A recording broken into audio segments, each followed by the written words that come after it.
This is lesson 11-1, simplifying rational expressions.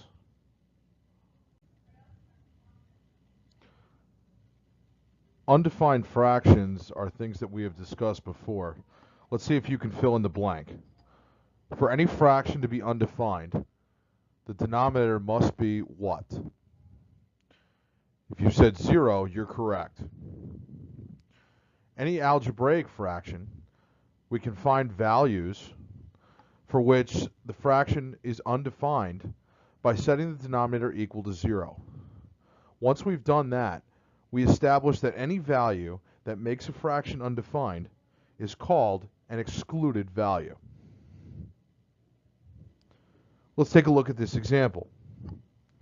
For what value of x is the fraction 5 over x minus 2 undefined? I take the denominator, which is x minus 2, set it equal to 0. Solve for x equals 2. Therefore, my excluded value in this particular fraction is 2.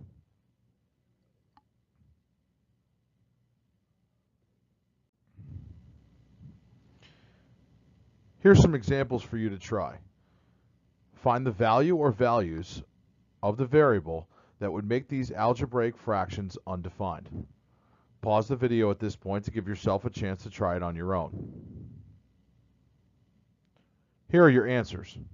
For the first one, set 2x minus 1 equal to 0. When solving for x, you get x equal to 1/2. For the second one, set x squared minus 4 equal to 0. This is a quadratic equation. Solving by factoring using the difference of two perfect squares method would give you x equal to 2 and negative 2. Notice you are allowed to have more than one excluded value in any algebraic fraction. Finally, the last one, set the denominator x squared plus 3x plus 2 equal to 0. Solve it using the basic trinomial method, and it will give you values of negative 1 and negative 2.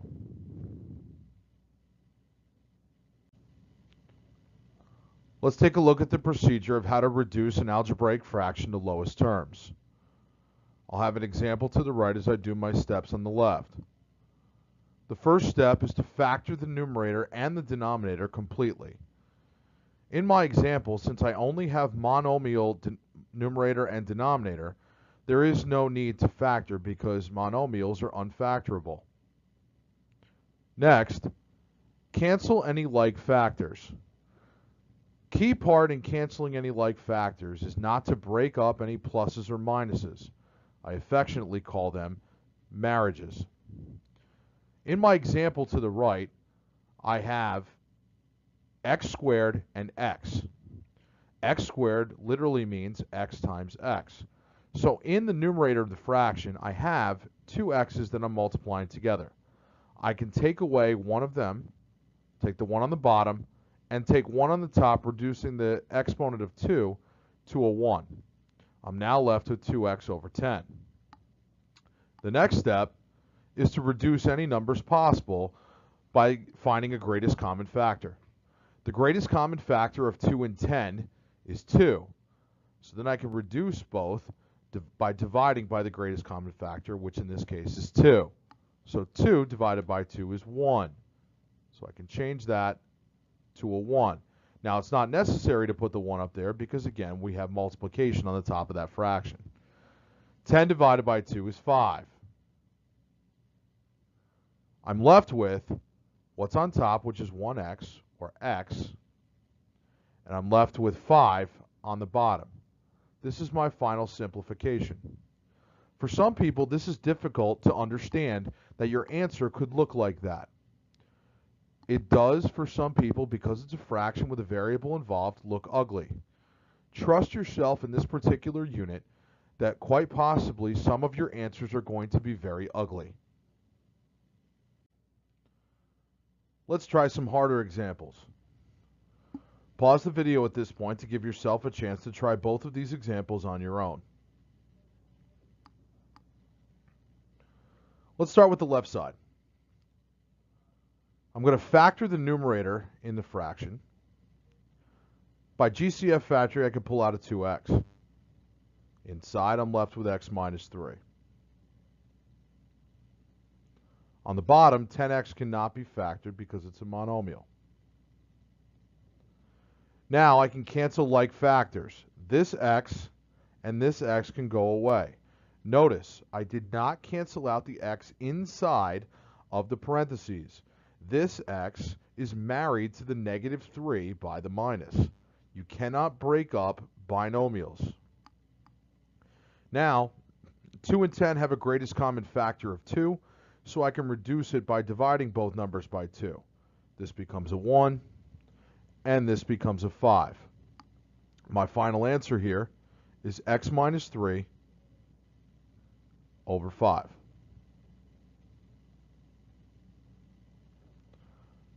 Let's take a look at the right side. The numerator can be factored by using the dots, difference of two squares method. I'm left with x plus 4 and x minus 4. The bottom can be factored by using the basic trinomial method. Factors of positive 4 that add up to negative 5 are negative 1 and negative 4. Now, I have two sets of x minus 4. Because they are exactly the same, the entire factor is exactly the same, these I am allowed to take out. I'm not breaking up married couples, I'm taking the entire married couple out. However, I cannot take out the x and the x plus 4 and the x and the x minus 1. That would be breaking up married couples. My final answer is x plus 4 over x minus 1. Again, just as I said on the previous slide, I understand that that answer looks like it's wrong. The answers in this particular lesson tend to look a little weird for some people. It's okay. If you're doing the procedure correctly, you are allowed to accept things that don't exactly look like they're correct. Here are some harder examples for you to try. Pause the video at this point to give yourself a chance to try them on your own. Let's try the left side. I'm going to factor the top first by pulling out a 2x. That is the greatest common factor. When I pull out a 2x, I'm left with x minus 3. There's no need to factor the bottom because it's a monomial. Next, I want to cancel any like factors. I can take out this x, and I can also take out this x. Notice I did not take out the x inside the parentheses. That x is married to the negative 3. You cannot take out parts of a binomial. Now I can reduce the 2 and the 10 because of the greatest common factor of 2. This 2 becomes a 1. This 10 becomes a 5. My final answer is x minus 3 over 5. On the right side, factoring the top, x squared minus 16 can be factored by using the dots method, difference of two squares. And I have x minus 4 and x plus 4. On the bottom, using the basic trinomial method, I can factor with x minus 4 and x minus 1. Now, I can cancel like factors. Notice what I'm doing here. I am canceling the entire x minus 4. I can cancel entire binomials. I can't cancel part of binomials. I'm left with exactly what I have here. X plus 4 over x minus 1. Remember, you cannot take out these x's here because of the fact that they are married in their binomials. The top in the numerator, that x is married to the 4 by the plus. On the bottom, that x is married to the 1 by the minus. You are not allowed to break up marriages.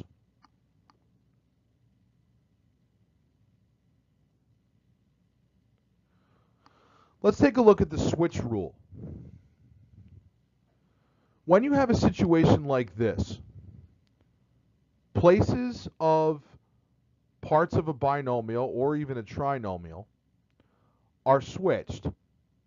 Subtraction is your operation. Obviously, we know that 2 minus x is not the same as x minus 2. Throw any number in there and you'll figure that out. However, we can make them the same by factoring out a -1 from either the numerator or the denominator. For consistency purposes, I always do it from the numerator. I factor out a -1. When you factor out a -1, it simply just changes the signs of all the things in your polynomial. This now, with the -2 on top and the -2 on bottom, and the positive x's on both top and bottom, now can allow me to cancel the terms because they are exactly the same. And I'm left with -1.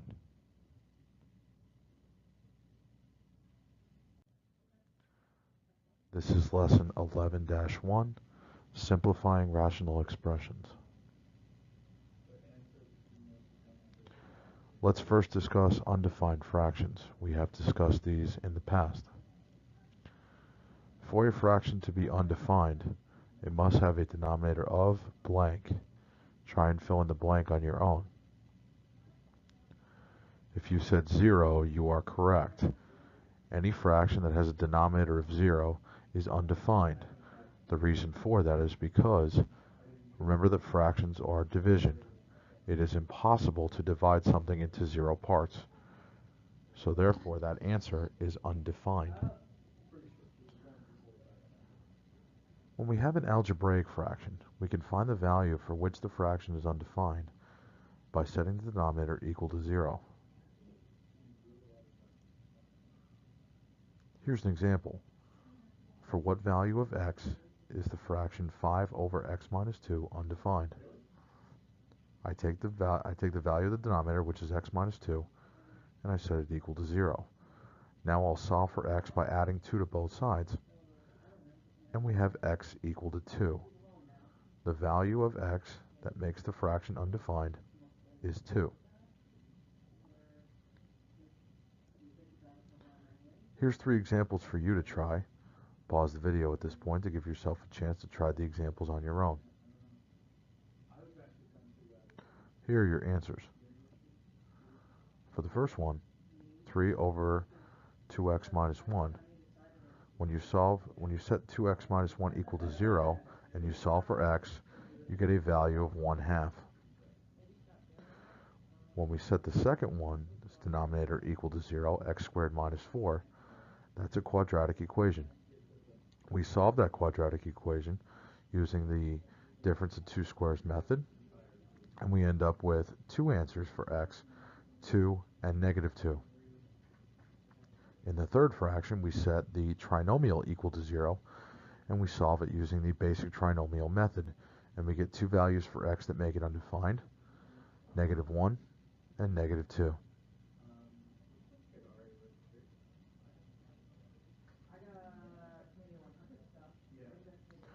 Here's how we reduce algebraic fractions to lowest terms. I have an example to the right and my steps on the left. I will do them simultaneously. Step 1 is to factor the numerator and the denominator completely. In our example, since both the numerator and the denominator are monomials, we cannot factor them. Next, cancel any like factors. Be careful when you have factors that involve pluses and minuses. You are not allowed to break them up. We'll have an example of such on the next slide. So here, in my example to the right, I have an x squared on top and an x on bottom. That means I can take care of one of the x's on top and the x on the bottom. With the numbers, 2 is the greatest common factor of 2 and 10. So I can divide both of these numbers by 2. 2 divided by 2 is 1. 10 divided by 2 is 5.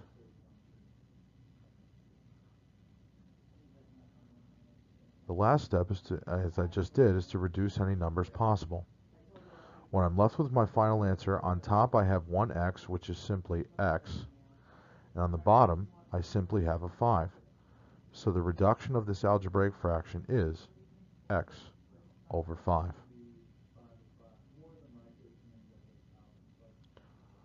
Here's some harder examples for you to try. Pause the video at this point to give yourself a chance to do that on your own.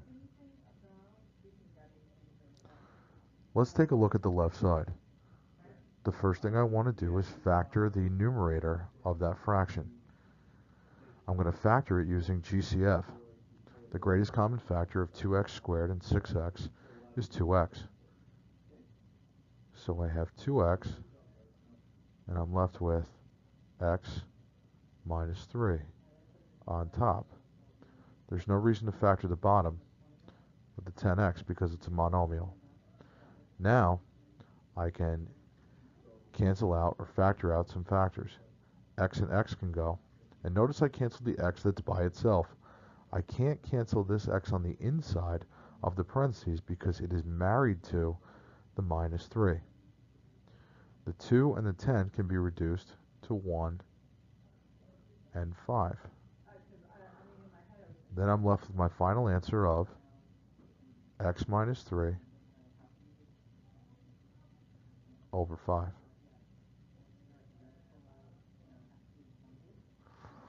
On the right side, we need to factor both the numerator and the denominator. X squared minus 16 can be factored by difference of two squares into x plus 4 and x minus 4.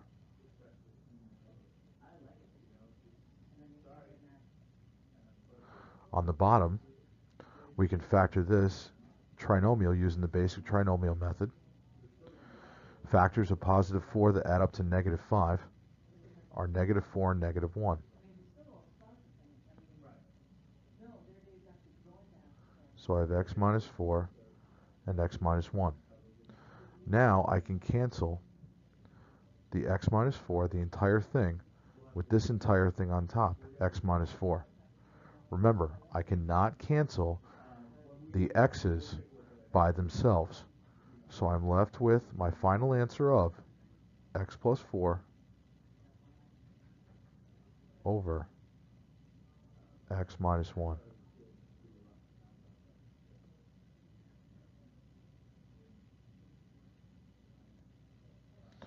Here's a special case rule that we call the switch rule. If you're in a situation where you see something like this, where we have two binomials that are similar, that they both are subtraction, and yet their places are switched, like we have here, 2 minus x and x minus 2. What we want to do is factor a negative 1 out of one of them, and then we can cancel.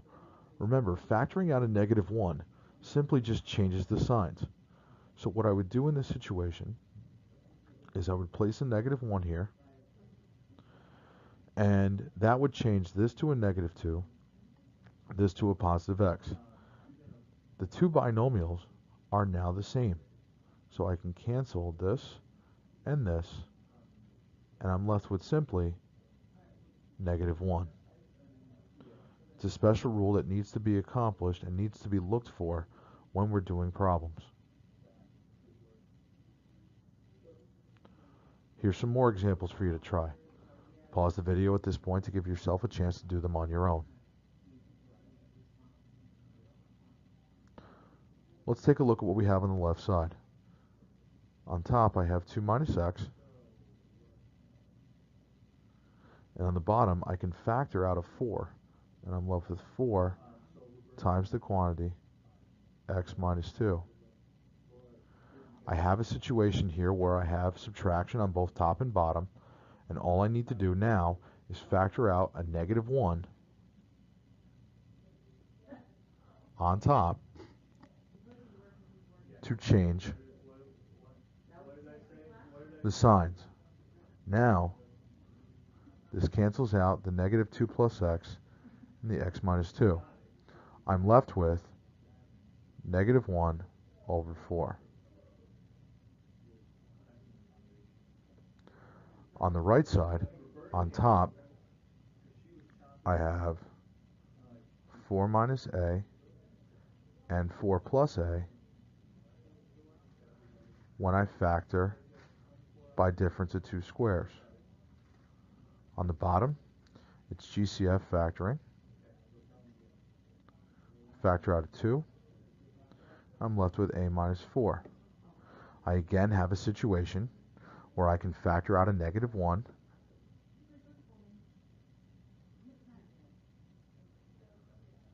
and that changes the signs on the inside of this particular binomial.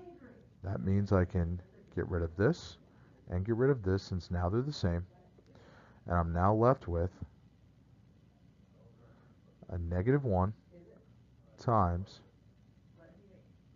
4 plus a over 2. I am well aware of the fact that that last answer looks pretty ugly, but trust me, some of the answers you're going to get in this chapter are going to look very ugly, but they are going to be the correct answer. If you're having any issues with this particular lesson, please make sure you consult your teacher in class.